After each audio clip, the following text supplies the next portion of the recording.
Charles सोब्राज जरारम, दुनिया का सबसे खूंखार नाम। 20 से ज्यादा हत्याएं, वेश बदलने और जेल से फरार होने में माहिर, जिसके क्राइम के किस्से दुनिया भर में सुने और सुनाए जाते हैं। वो कुख्यात सीरियल किलर अब नेपाल की जेल से बाहर आ गया है। चार्ल्स सोब्राज अब 19 साल बाद खुली हवा में सांस लेने जा रहा है। नेपाल के सुप्रीम कोर्ट ने सोब्राज की सजा पूरी होने के 1 साल पहले ही उसके अच्छे चाल चलन और बढ़ती उम्र को देखते हुए उसे जेल से बाहर आने का हुक्म दिया। साथ ही हुक्म दिया कि उसे जेल से निकलने के 15 दिन के अंदर फ्रांस डिपोर्ट करने का।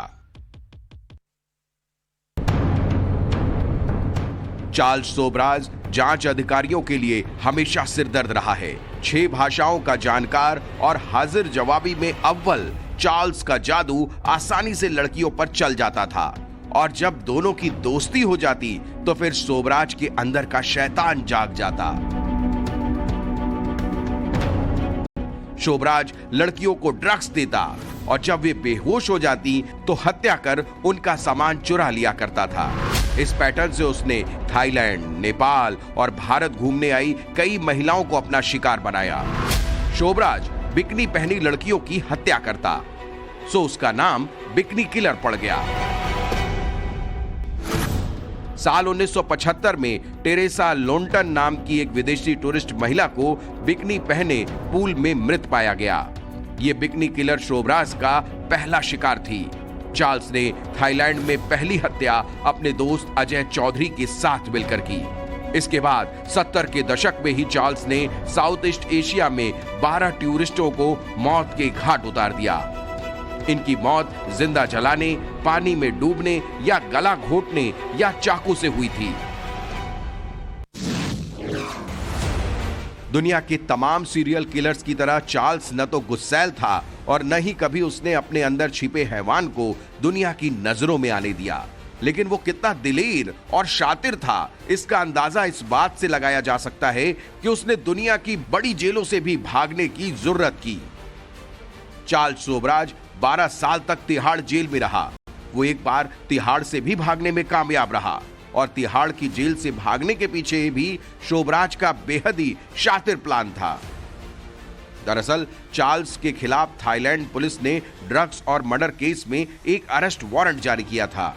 अगर चार्ल्स थाईलैंड पुलिस के हत्थे चढ़ जाता तो उसे मौत की सजा लगभग पक्की थी। इसीलिए वो तिहाड़ से भाग निकला और दोबारा पकड़े जाने पर अपनी सजा बढ़वा ली। तिहाड़ के अलावा Charles Sobhraj Mumbai jail, Kabul jail और ग्रीस की बेहद सुरक्षित मानी जाने वाली एजीना टापू की जेल से भी भाग निकला था। चार्ल्स 1976 से 1997 तक भारत की जेल में रहा और सजा पूरी करके फ्रांस चला गया। साल 2003 में उसे नेपाल में पकड़ा गया और तब से ही वो नेपाल की जेल में बंद रहा और अब आज वो बाहर आ गया है। चार्ल्स को आखिरी बार नेपाल की राजधानी काठमांडू के एक कैसीनो से 2003 में गिरफ्तार किया गया था। लेकिन सोब्राज का गोवा के कैसीनो वाला किस्सा बेहद मशहूर है। पणजी के ओको कवेरो रेस्तरां में पुलिस की टीम ने एक पतले दुबले दाढ़ी वाले शख्स को पकड़ा जो काली टोपी पहने हुए था। वो शख्स कोई और नहीं, बिकनी किलर चार्ल्स सोब्राज था, जो अपनी लग्जरी पद्मिनी कार से उतरकर रेस्टोरेंट में गया था। बिकनी किलर को जिस वक्त गिरफ्तार किया गया वो कैसीनो के अंदर एक मेज पर बैठकर अखबार पढ़ रहा था। उसी की हूबहू प्रतिमा गोवा के उस रेस्टोरेंट ने बनवाई है। सीरियल किलर और बिकनी किलर चार्ल्स सोब्राज के किस्से इतने मशहूर थे और दुनिया को इस किलर की कहानी में इतनी दिलचस्पी थी कि साल 2015 में बॉलीवुड ने मैं और चार्ल्स नाम से एक फिल्म बनाई। चार्ल्स का किरदार निभाने वाले एक्टर रणदीप हुड्डा की माने तो डॉन फिल्म का मशहूर डायलॉग डॉन का इंतजार तो 11 मुल्कों की पुलिस कर रही है सोब्राज की असल जिंदगी से लिया गया था। वहीं चार्ल्स की निजी जिंदगी की बात करें तो साल 1944 में चार्ल्स का वियतनाम के साइगोन में जन्म हुआ था। उस वक्त इस शहर पर जापानियों का कब्जा था, लिहाजा जंग के उस माहौल में तकलीफों के बीच पढ़े चार्ल्स के दिलो दिमाग में इसका जबरदस्त असर हुआ। चार्ल्स की मां वियतनाम से थी और पिता हिंदुस्तानी थे, लेकिन चार्ल्स के पिता ने उसकी मां से कभी शादी नहीं की और फिर शोभराज को अपने इस हिंदुस्तानी बाप से इस कदर नफरत हुई कि उसकी बदनामी के लिए ही वो जुर्म की दुनिया में पूरी तैयारी के साथ उतर गया। पेड्रो लोपेज कोलंबिया का रहने वाला खतरनाक सीरियल किलर था। इसे दुनिया मॉन्स्टर ऑफ द एडीज यानी राक्षस के नाम से जानती थी। माना जाता है कि पेड्रो ने करीब 350 लोगों की जान ली थी। इसका ज्यादातर शिकार महिलाएं थीं। 1893 में पेड्रो को 118 लड़कियों की हत्या के आरोप में गिरफ्तार किया गया था। गिरफ्तारी के बाद उसने खुद कबूल किया कि उसके अलावा उसने 240 कत्ल और कर चुका है, जिसे सुनकर दुनिया दंग रह गई।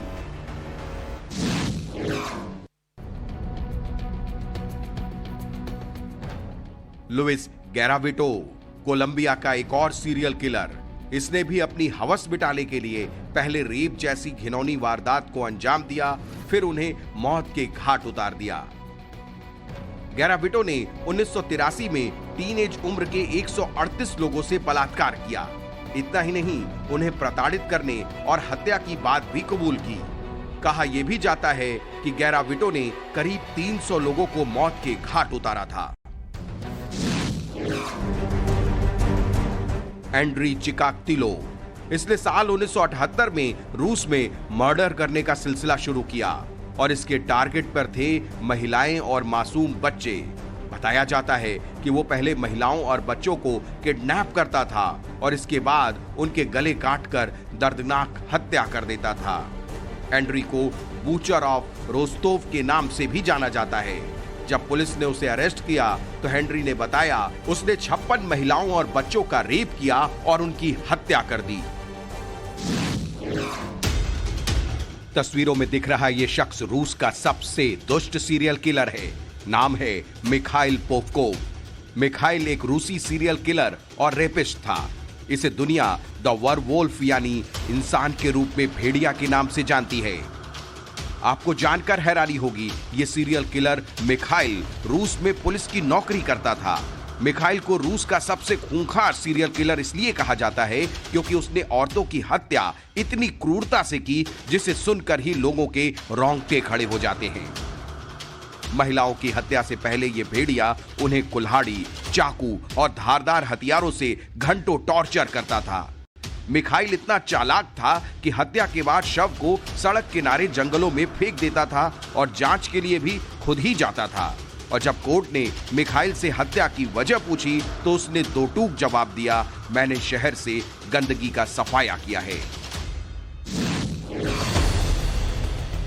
इंग्लैंड के रहने वाले हैरोल्ड शिपमैन ने भी दुनिया को कम नहीं दहलाया। खूंखार सीरियल किलर की लिस्ट में हैरोल्ड का नाम टॉप पर है। हैरोल्ड को डॉक्टर डेथ के नाम से जाना जाता था क्योंकि वो पेशे से एक जनरल डॉक्टर था और ऐसा माना जाता था कि उसने अपने ही 218 मरीजों को मौत के घाट उतार दिया था। इसमें 80 बुजुर्ग महिलाएं भी शामिल हैं। इस खौफनाक जुर्म के लिए हैरोल्ड को उम्र कैद की सजा सुनाई गई, लेकिन बाद में उसने जेल में ही फांसी लगाकर आत्महत्या कर ली। टेड बंडी अमेरिका का सबसे खूंखार सीरियल किलर। पेशे से फिजिकल ट्रेनर टेड को स्कूली लड़कियों को लेकर ऐसा पागलपन हुआ कि वो पेशेवर हत्यारा बन गया। टेड की नजर 12 से 22 साल की स्कूल और कॉलेजों में पढ़ने वाली लड़कियों पर रहती थी। पहले उन्हें किडनैप करता, फिर 4 से 5 दिनों तक उनका रेप करता और बाद में बेरहमी से हत्या कर देता। हत्या के बाद वो लड़कियों के शरीर के एक एक अंग को काटकर अलग अलग कर देता। खास बात यह थी कि लड़कियों से बलात्कार के बाद टेड सिर काटकर अपने पास रख लेता और बाकी शरीर को नदी या नाले में फेंक देता। टेड ने 5 साल में करीब 30 लड़कियों की हत्या की थी। जनवरी 1989 में उसे मौत की सजा सुनाई गई। बाद में उसे कुर्सी पर बैठाकर करंट से मारा गया था। सीरियल किलर जॉन वैन की करतूतें बेहद चौंकाने वाली थी। वो बच्चों के अस्पताल और बच्चों की पार्टियों में जोकर बनकर जाता था। वो भेष बदलकर बच्चों का मनोरंजन करता था। उसके खूंखार इरादों से बेखबर बच्चे, पेरेंट्स और अस्पताल स्टाफ काफी खुश होते थे। लेकिन इसके बाद शुरू होता था जॉन वैन का खूनी खेल। जॉन को सेक्स ऑफेंडर और सीरियल किलर माना जाता था। वो बच्चों के मनोरंजन के बाद उन्हें किडनैप कर लेता था। बताया जाता है कि पहले ये बच्चों का मर्डर करता था और फिर उनका रेप कर देता था। जब पुलिस ने उसे पकड़ा तो घर की तलाशी ली तो वहां से 39 डिकम्पोजिंग बॉडीज मिली। उसने कबूल किया कि उसने 33 लोगों की हत्या की थी। इतिहास में ऐसी कई सीरियल किलिंग की घटनाएं हुई हैं जिनके बारे में जानकर आज भी लोग सिहर जाते हैं। ऐसी ही एक कहानी है रिचर्ड रामिरेज की, अमेरिका का एक और खतरनाक सीरियल किलर। रिचर्ड पेशेवर मुजरिम था। यह हत्याएं करने के साथ ही बलात्कार, किडनैपिंग और चोरी भी करता था। रिचर्ड को नाइट स्टॉकर यानी रात का शिकारी कहा जाता था।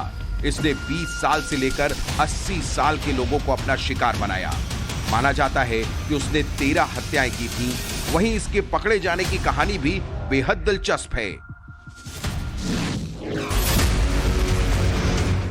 सैमुअल लिटिल, जिसे दुनिया स्केची कातिल के नाम से पहचानती है। सैमुअल की खासियत थी कि वो अपने जाल में फंसे शिकार का स्केच जरूर बनाता था। रिकॉर्ड्स के मुताबिक इस सीरियल किलर ने 1970 से लेकर 2005 के बीच 90 से ज्यादा हत्याएं की। कुछ रिपोर्ट्स में सैमुअल को 93 बेकसूर लोगों का हत्यारा भी बताया गया। खबरों के मुताबिक अपने शिकार को सैमुअल पहले नशा देकर बेहोश कर देता था, उसके बाद उनका स्केच बनाता था और बलात्कार करने के बाद उनकी हत्या कर देता था। सैमुअल कत्ल में कभी भी किसी हथियार का इस्तेमाल नहीं करता। वो अपने शिकार को पीट पीट कर पहले अधमरा कर देता, उसके बाद गला दबाकर उसका काम तमाम कर देता। एच.एस. होम्स भी अमेरिका का रहने वाला सनकी सीरियल किलर था। होम्स का पूरा नाम हेनरी हावर्ड होम्स था। रिपोर्ट के मुताबिक होम्स ने एक होटल को हैरेसमेंट रूम में कन्वर्ट कर दिया था, जहां वो लोगों को मारने से पहले उन्हें तरह तरह की यातनाएं देता था। बताया जाता है कि सीरियल किलर ने 30 से ज्यादा लोगों की हत्याएं की थी। यहां तक कि इसने अपने बिजनेस पार्टनर को भी नहीं बख्शा और उसे भी मौत के घाट उतार दिया। दुनिया के सबसे खतरनाक सीरियल किलर में से एक रोडनी जेम्स अब इस दुनिया में नहीं रहा, लेकिन इसके क्राइम के किस्से शायद हमेशा जिंदा रहेंगे, क्योंकि इस लंबे बालों वाले हत्यारे ने 130 से ज्यादा लोगों को मार डाला था। फोटोग्राफर लड़कियों को फोटो खींचने और मॉडल बनाने का लालच देकर उन्हें फंसाता था। इसके साथ ही वो एक अमेरिकी मशहूर टीवी शो का विनर भी रह चुका था। ऐसे में जेम्स लड़कियों में काफी मशहूर भी था। जैसे ही लड़कियां उसके जाल में फंसती थी तो जेम्स अपना असली रंग दिखाना शुरू कर देता था। पहले वो लड़कियों का रेप करता, फिर उन्हें पीट पीट कर अधमरा कर गला दबाकर मार डालता था। आमतौर पर क्रिमिनल को क्राइम के हिसाब से सजा दी जाती है, लेकिन पुर्तगाल की राजधानी लिस्बन में एक सीरियल किलर का सिर करीब 181 साल से जार में सुरक्षित रखा हुआ है। इस अपराधी का नाम है डियागो एल्वेस। सीरियल किलर की दुनिया का सबसे खतरनाक और खूंखार अपराधी बताया जाता है इसे। जब इसे लिस्बन शहर में नौकरी नहीं मिली तो इसने अपराध की दुनिया में उतरने का फैसला किया और लोगों से लूटपाट करने लगा। लिस्बन के 213 फीट ऊंचे पुल से गुजरने वाले लोगों को लूटने के बाद उसी पुल के नीचे वो उन्हें धक्का दे देता था।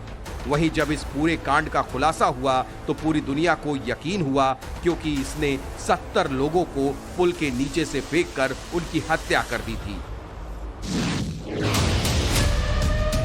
जावेद इकबाल उमर, पाकिस्तानी सीरियल किलर, जिसे लड़कियां नहीं लड़के पसंद थे, और इस सीरियल किलर ने भी बाकी सीरियल किलर की तरह पहले रेप और फिर हत्या को अंजाम दिया।